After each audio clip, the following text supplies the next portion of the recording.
다음으로 비상경 선포문건의 사후 작성 공소 사실에 대해 말씀드리겠습니다.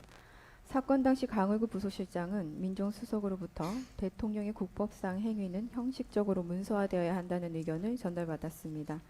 이에 따라 강 실장은 비상계엄 선포문 자체는 국방부 장관이 이미 작성해온 상황이었기 때문에 그 앞에 붙일 행정서식 수준의 표지 정도는 필요하다고 판단해서 임의로 해당 표지를 작성하게 된 것입니다. 이후 이 표지에는 국방부 장관, 국무총리 서명을 먼저 받은 뒤 24년 12월 7일 피고인에게 재가를 올렸습니다. 하지만 당시 피고인은 해당 표지를 보고 왜 부속실이 이런 문건을 작성하느냐고 물었고 강 실장은 그냥 복원만 하려고 한다라고 말하며 서명을 요청하였기에 피고인은 장관과 총리 서명을 확인한 뒤이어 서명한 것에 불과합니다.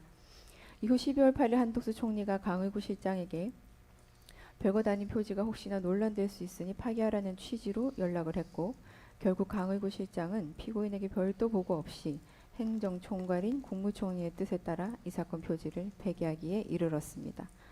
이 사건에서 문제가 된 표지는 공소장이나 일부 언론 보도에서 주장하는 바와 달리 비상계엄 선포문을 사후에 새로 작성한 문서나 부서의 외관을 작출한 것이 아닙니다. 실제로는 국방부 장관이 이미 작성한 비상계엄 선포문이 별도로 존재하고 있었고 강의구 부속실장이 작성한 건 표지 형식의 행정문서에 불과하며 일반적인 부서 형식이나 부서 절차, 권한과도 전혀 맞지 않습니다. 즉 강의구 실장이 선포문의 내용을 새로 작성하거나 기존 내용을 수정한 사실은 전혀 없고 어디까지나 행정상의 표지 문서였던 것입니다. 강의구 실장이 작성한 표지 예시를 보시면 다음과 같습니다. 비상계엄 선포라는 제목, 비상계엄을 선포한다. 2024년 12월 3일이라는 내용이고 대통령, 국무총리, 국방부 장관 서명란이 첨부된 한 장의 행정표지 양식임이 명확하고 별도로 강의구 부속실장이 선포문 내용을 작성하거나 수정할 여지는 전혀 없습니다. 이 사건에서 문제가 되는 표지는 바로 이 한 장입니다. 대법원 98도 4350 판결에 따르면 공용서류 무효죄는 공무소에서 사용 중이거나 사용할 목적으로 보관하는 서류, 기타 물건을 그 객체로 삼는다고 명확히 판시하고 있습니다. 따라서 해당 서류의 보관 책임자가 더 이상 공무소에서 사용할 의도 없이 폐기할 목적으로 처분한 경우 그 문서는 더 이상 공용서류로서의 법적 성질을 가지지 않는다는 것이 대법원의 일관된 입장입니다. 이 사건과 관련하여 한덕수 총리는 강의구 실장이 작성한 표지에 대해 행정 절차상 문제를 지적하면서 폐기하라고 명시적으로 지시했습니다. 그렇다면 대법원 판례 취지를 적용할 때 해당 문서는 폐기 즉시 공무소에서 사용되거나 보관될 예정이었던 서류의 지위를 상실한 것으로 보아야 하고 형법 142조가 보호하는 공용서류에 해당한다고 평가하긴 어렵다고 할 것입니다. 대통령 기록물 관리법 및 공공기록물 관리법에 따르면 기록물이란 공공기관이 업무와 관련하여 생산하거나 접수한 문서를 의미합니다. 따라서 어떠한 문서가 대통령 기록물로 인정되기 위해서는 그 문서가 대통령 또는 대통령 비서실 등의 공공기관이 공식적 업무 수행의 일환으로 생산하거나 접수한 문서여야 합니다. 하지만 이 사건과 같이 강의구 실장이 작성한 표지는 그의 직무 범위와 무관하게 작성된 비공식 문건에 해당할 뿐입니다. 또한 해당 문건에 대통령의 서명이 포함되어 있다는 사정만으로 그 문서가 대통령 기록물로 자동적으로 분류된다고 보기도 어렵습니다. 법이 보호하고자 하는 대통령 기록물은 대통령의 직무 수행과 관련하여 공식적으로 생산된 기록물에 한정되기 때문입니다. 결론적으로 강의구 부속실장이 작성한 그 표지는 공공기관의 업무와 관련하여 생산된 문서에 해당하지 않고 결국 대통령 기록물로도 평가되기가 어렵습니다. 특히 강의구는 대통령 실장 산하의 부속실 소속 공무원으로서 그 직무는 대통령의 일정 관리와 같은 비서적 성격의 업무에 한정되어 있었습니다. 대통령이 국법상 행위와 관련한 중요 정책 문서나 결정사항에 관한 문서를 생산하거나 이를 통제할 권한은 부속실은 전혀 존재하지 않았습니다. 이와 같은 조직적 직무적 한계를 감안할 때 강의구 실장이 임의로 비상계엄 선포문의 표지 문건을 작성한 것은 그 직무 범위를 벗어난 무권한의 행위로서 행정적으로나 법적으로 효력을 인정받기 어려운 문서일 수밖에 없습니다. 더욱이 이 표지는 국무총리가 폐기를 지시한 문건으로 정식 문서로서의 성격조차 유지되지 못했습니다. 공수사실은 마치 피고인이 비상계엄 선포가 위법하다는 판단을 미리 예상하고 이를 사후에 정당화하기 위해 부서란이 포함된 비상계엄 선포문 양식 문서를 허위로 작성한 것처럼 지금 서술하고 있습니다. 그러나 피고인은 사건 당시 해당 표지가 사전 결재를 요하는 선포문의 일부 문서가 아님을 명확하게 인식하고 있었고 소급적으로 적법성을 가장하기 위해 허위 문건을 작성할 동기가 전혀 없었습니다. 실제로도 해당 표지는 단순한 형식 보완을 위한 서식에 불과했고 피고인에 의해 강제로 작성되었다거나 작성 지시가 있었다거나 법적 정당성을 확보하기 위한 허위 문서로 활용된 바도 없습니다. 이는 피고인이 헌법재판소 탄핵심판 과정에서도 직접 진술한 바 있습니다. 피고인은 비상계엄 선포와 관련하여 허위 내용의 공문서를 작성할 필요성도 없었고 사후 외관을 조작하거나 위작할 고의 역시 없었습니다. 결국 피고인에게는 그와 같은 문서를 만들어 사후적으로 정당성을 꾸며야 할 이유가 전혀 없었다는 점을 명백하다고 할 것입니다.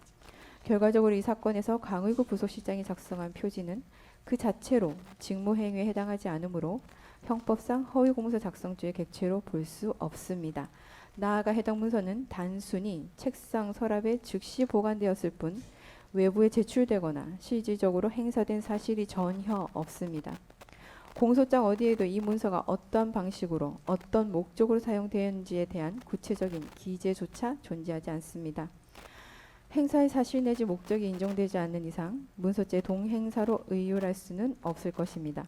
결국 이 문건은 직무와 무관한 자가 임의로 작성한 문서이며 행사 목적도 명백히 결여되어 있기 때문에 허위공문서 작성 및 동행사죄를 적용하는 것은 법리상 어렵다고 할 것입니다. 앞서 설명드린 바와 같이 이 사건 표지 문서는 공영서류로서의 성질을 상실하였고 대통령 기록물로도 분류될 수 없습니다. 무엇보다 피고인은 비상계엄 해제 이후에야 뒤늦게 이 문서의 존재, 폐기 사실을 보고받았고 작성 단계에서는 사전 보고조차 받지 못했습니다.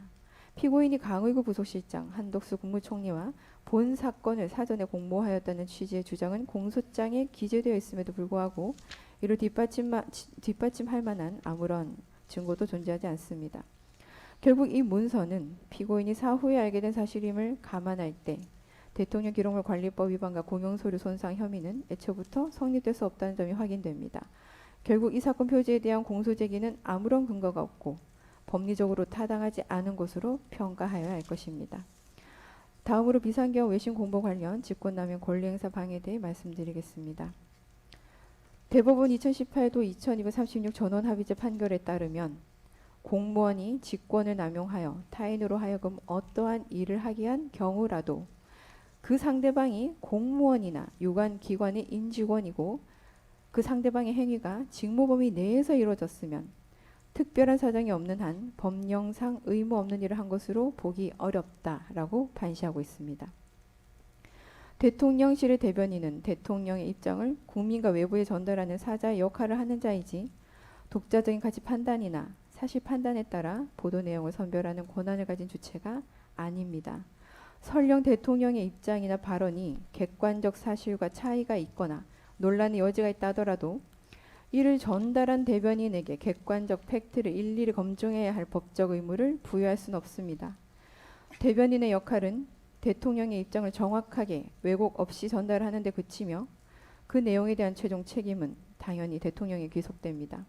최근 이재명 대통령이 미국에서 트럼프 전 대통령과 경제실무 회담을 진행한 직후 국내 언론 보도와는 상반된 주장을 타임지와 인터뷰에서 밝힌 것을 예로 들어보겠습니다.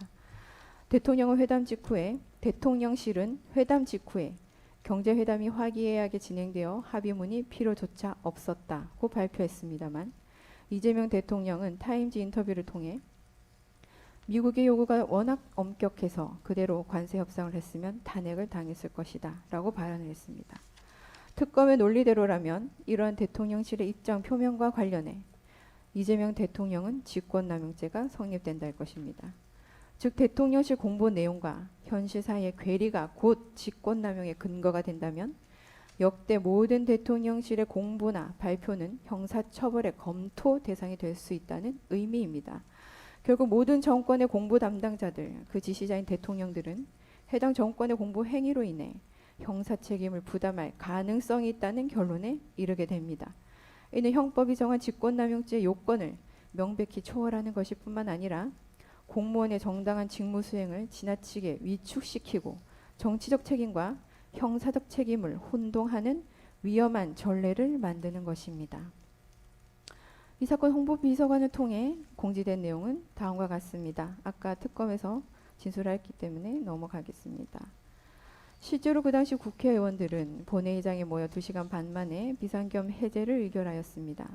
비상계엄 선포 당시부터 경고성 계엄임을 발표했던 피고인이 위와 같은 공지를 한 것에 대해 외신 대변인은 대통령의 입장을 공보함으로써 본인의 업무를 처리한 것일 뿐입니다. 피고인은 비상계엄 선포 목적에 대해 거대 야당의 반복적인 탄핵 시도로 인한 행정 사법 기능의 마비, 위헌적 법률안의 남발, 일방적인 예산안 삭감 등으로 인한 국정 운영의 혼란과 헌정 위기를 해소하기 위한 조치였음을 일관되게 주장해 왔습니다. 설령 국가 긴급권 발동에 대한 사법 심사가 가능하다 하더라도 그 필요성과 판단은 당시 상황을 종합적으로 고려한 대통령의 고유한 판단 영역에 해당한다는 점은 법리상 명백합니다. 피고인은 주권자인 국민에 대한 메시지 계엄을 통해 헌정 질서 위기를 해소하고자 하였고 국회에서의 해제 의결에 따라 즉시 비상계엄을 해제하였습니다. 하지만 비상계엄 선포와 해제 과정 자체가 국제사회에 불필요한 우려를 줄 수 있었고 이는 대한민국 대외 신인도에 중대한 영향을 미칠 가능성이 분명히 있었습니다. 이에 피고인은 대한민국의 헌정 시스템이 정상적으로 작동 중이며 대통령과 국회가 각자의 역할을 통해 질서 회복에 나서고 있다는 점을 국회사회에 분명히 알릴 필요가 있었다는 판단 하에 이 나라가 건재하다는 취지의 공보 지시를 내렸던 것입니다.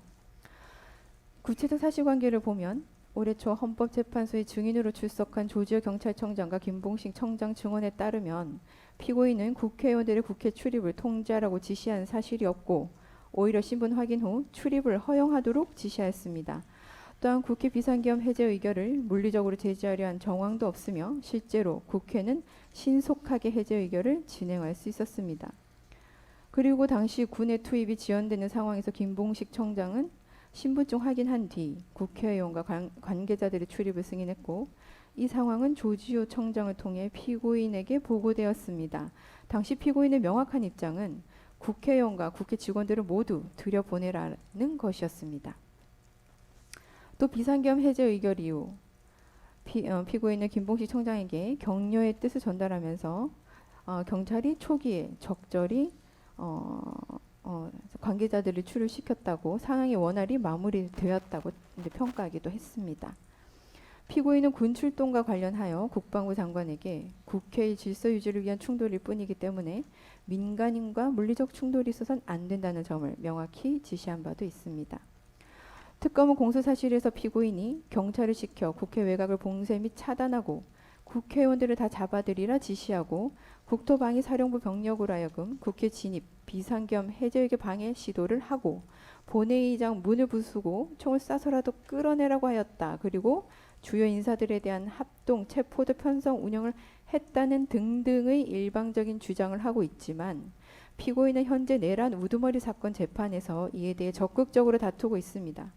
이러한 다툼의 존재 여부와는 별개로 객관적인 사실을 살펴보면 피고인은 계엄 해제에 필요한 국무회의 의사 정족수가 충족되는 즉시 계엄을 해제하겠다는 내용의 대국민 담화를 미리 발표한 바도 있습니다.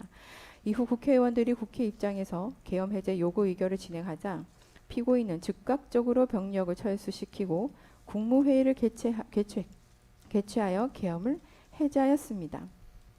대통령의 국가긴급권 행사는 헌법에 그 근거가 있습니다. 그리고 국회의 비상계엄 해제 의결 및 해제 절차 과정은 오히려 대한민국의 헌정 시스템이 정상적이고 완전하게 작동하고 있음을 보여주는 방증일 것입니다. 따라서 이와 같은 상황을 국내외 언론에 충분히 설명하고 공보를 하는 것은 당연한 것입니다. 오히려 정부가 이러한 사실을 외신에 전혀 공지하지 않았다면 국제사회에 스스로 무정부 상태임을 자인하는 것과 같은 잘못된 인식을 줄 수 있고 이는 외교적 경제적으로 더 큰 혼란과 손실을 초래하였을 것입니다. 해외 홍보 비서관은 외신 브리핑을 담당하는 직무에 있고 해당 직무 범위 내에서 정부의 비상계엄 선포 및 해제에 관한 입장을 발표하였습니다. 이는 사전에 정해진 업무 절차와 기준에 따라 이루어진 것이므로 직무 범위를 일탈하거나 의무 없는 행위를 한 것이 아닙니다. 설령 상급 공무원이 대통령이 실무 공무원이 홍보비서관에게 비서관 본인의 일인 공보 업무를 지시한 행위가 일견 직권의 남용으로 평가된다 하더라도 앞서 언급한 대법원 전원합의체 판결에 따르면 그 지시에 따라 이행된 행위가 법령에 정해진 실무 공무원의 직무 범위 내라면 이는 의무 없는 일을 하게 한 것으로 볼 수 없는 것입니다.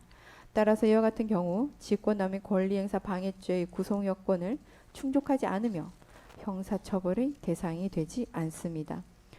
결론적으로 이 사건에서 대통령의 입장을 외신 브리핑을 통해 발표하도록 한 행위는 외신 대변인에게 직무 외의 의무를 부과한 것이 아니라 본래의 직무 범위 내에서 이루어진 것으로 봐야 하고, 이런 피고인의 행위를 두고 직권남용 권리행사 방해가 성립한다고 보는 것은 사실관계와 법리 양면을 모두 왜곡한 해석에 해당합니다. 따라서 특검의 기소는 법적 근거에 기초하였다기보다는 정치적 목적이 개입된 기획 기소로 평가될 수 있다는 우려가 있습니다. 앞선 공소사실들은 비상계엄이라는 단어가 주는 과거의 프레임이 국민의 내면에 집단적으로 소환되어 비실질적인 두려움을 부여하였다는 점, 이러한 두려움을 일부 정치권에서는 철저하게 사법부 길들이기와 지방선거의 활용을 목적으로 이용하려 하긴 하지만, 그럼에도 우리 당사자들이 본 법정에서 보고 듣고 판단해야 하는 것은 이 사건 공소사실의 사실관계 그 자체입니다. 재판부께서는 대공무사의 공정함까지는 아니시더라도 법리를 중심으로 최소한 합리적 판단을 해주시길 요청드리는 바입니다. 다음 공소사실로 넘어가도록 하겠습니다.